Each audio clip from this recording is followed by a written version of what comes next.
Estou aqui novamente para gente conversar um pouquinho sobre narcisismo, codependência, constelação, criança interior, enfim, tudo aquilo que geralmente eu venho aqui contribuir. E hoje me deu vontade de entrar aqui e conversar um pouco sobre algo que talvez seja o âmago, ou seja, aquilo de central, aquilo ponto mais importante do adoecimento emocional quando a gente o tem, que é qual é o preço que eu tenho pagado para me sentir amada. Eu, por vezes, paro um pouquinho para refletir sobre isso, porque por vezes a gente está de uma maneira infantil na vida e nem para refletir muito bem qual é o preço que pagamos por cada decisão que a gente toma. E por vezes isso de uma necessidade infantil de ser amada, claro que vamos fazer aqui o parêntese mais importante. Todos nós precisamos nos sentir amados.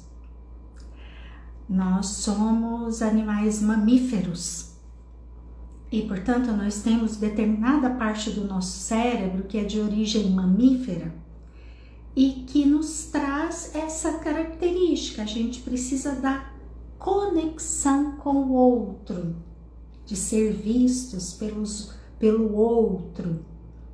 Portanto, a gente traz essa necessidade de se perceber importante para o outro.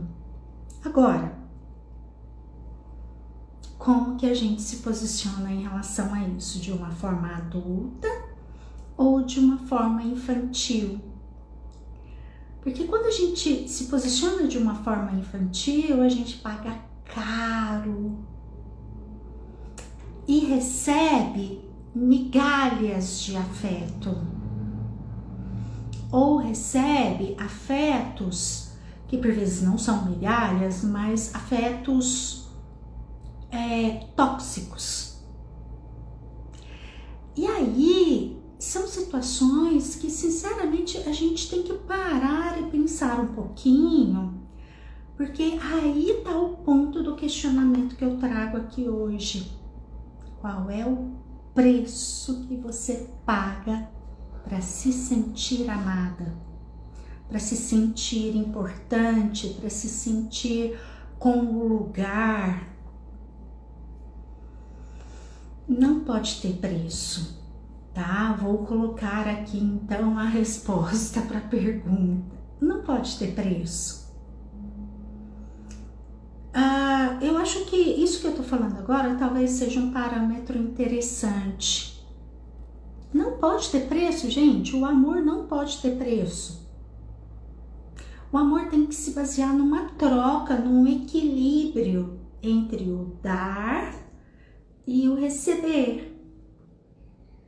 Se de alguma forma eu estou tendo a sensação nas minhas relações de que tá pesado, de que o custo está muito alto,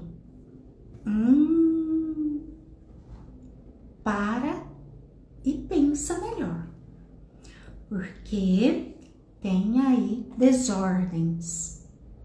Você está pagando um preço que não é para ser pago pelo amor que você recebe, tá? Agora, se você de alguma forma se identifica com isso que eu estou dizendo aqui, eu preciso te colocar mais algumas informações, tá? Porque muito provavelmente você vivencia aí na sua mente uma dinâmica muito complexa, várias desordens a serem olhadas. Mas, portanto, tem que começar logo, tá? Se tem muito trabalho a ser feito, comece logo. Porque quanto mais você ficar, a tendência com o passar do tempo é só piorar. Então comece. Por esse questionamento que eu estou trazendo aqui hoje. Qual é o preço que você tem pagado para se sentir amada? E a resposta eu já dei, né? Não pode ter preço. Tem que ser leve. Aqui, ó, o equilíbrio entre o dar e o receber. É algo que tem um fluxo. É leve. Então, é para ser gostoso. Se não está sendo, tem algo aí que você precisa olhar e cuidar, tá? Bom, uma grande ferramenta, já que eu falei aqui da lei do equilíbrio, né? O dar e receber, que todos nós seres humanos estamos sujeitos a essa lei. Algo muito interessante é você se questionar se na sua vida existe narcisismo. Porque geralmente quando a gente inconscientemente foi ao longo da vida tomando decisões infantis, geralmente você não chegou nesse lugar à toa. Você chegou aí porque lá na sua infância, de alguma forma, você vivenciou o narcisismo, que teve como consequência aqui para sua vida adulta uma série de distorções. Eu me recordo uma vez atendendo uma pessoa, uma moça jovem, bonita, inteligente, mas ela me falava das relações de amizade dela. E ela me falava do quanto que ela não conseguia nas relações de amizade dela ser autêntica. O quanto que, por vezes, ela tomava decisões para satisfazer os amigos. Suponhamos um exemplo. Tinha uma festa, o amigo queria ir na festa e ela não queria ir. Ela se via obrigada a ir na festa para satisfazer o amigo, mas ela não queria ir. E quando a gente foi trabalhando isso, a gente chegou numa culpa muito grande, como se o tempo todo, para ter aquela amizade, ela tivesse que estar ali sempre em dívida e pagando.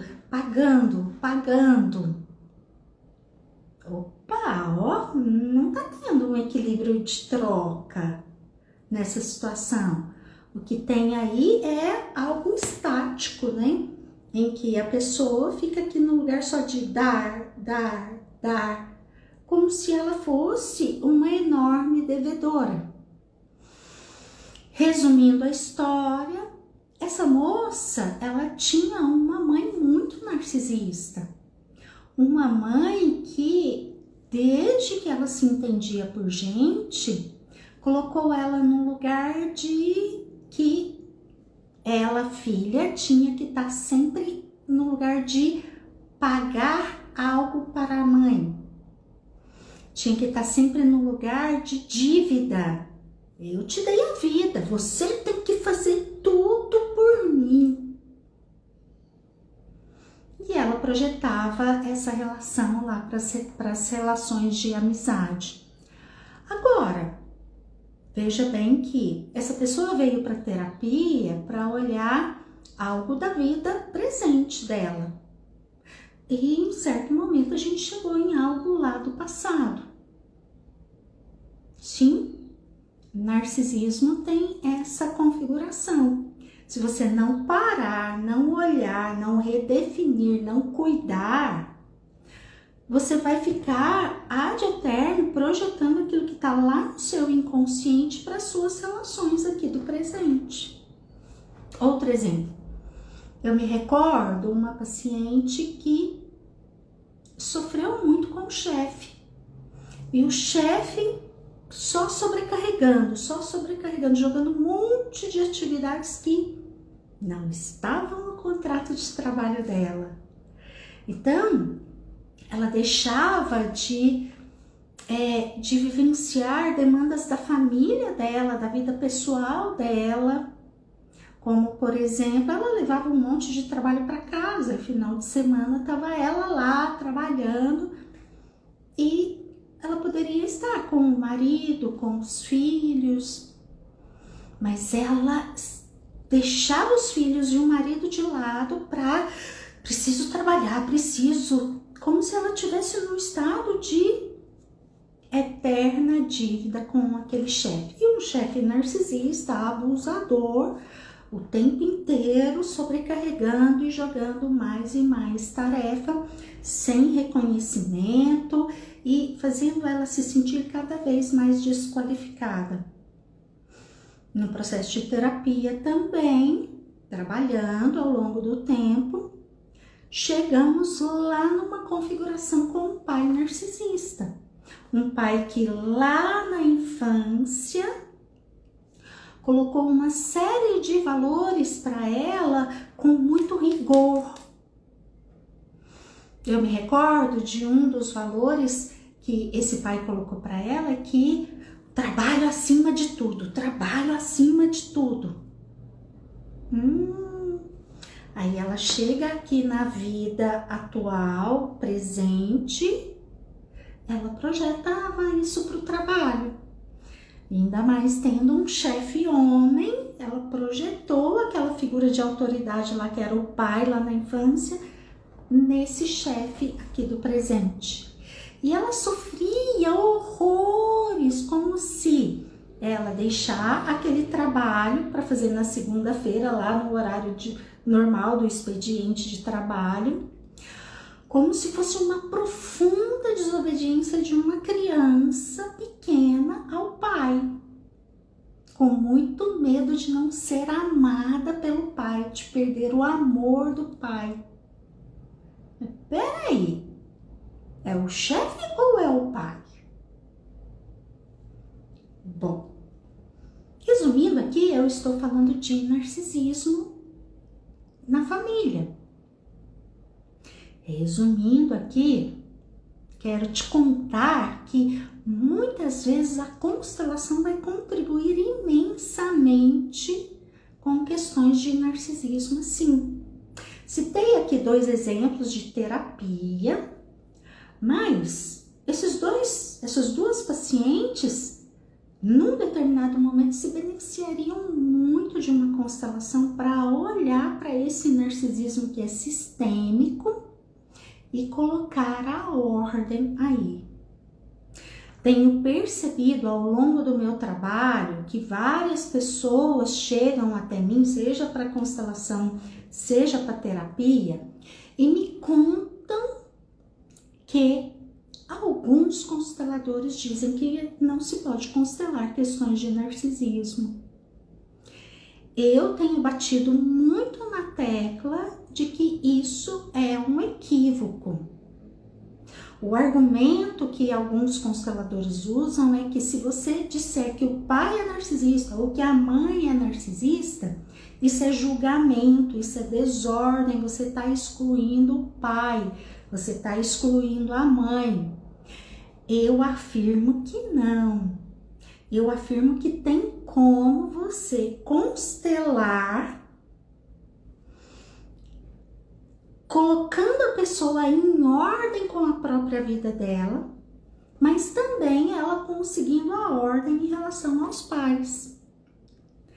Tem como fazer isso sim, sem excluir o pai ou a mãe.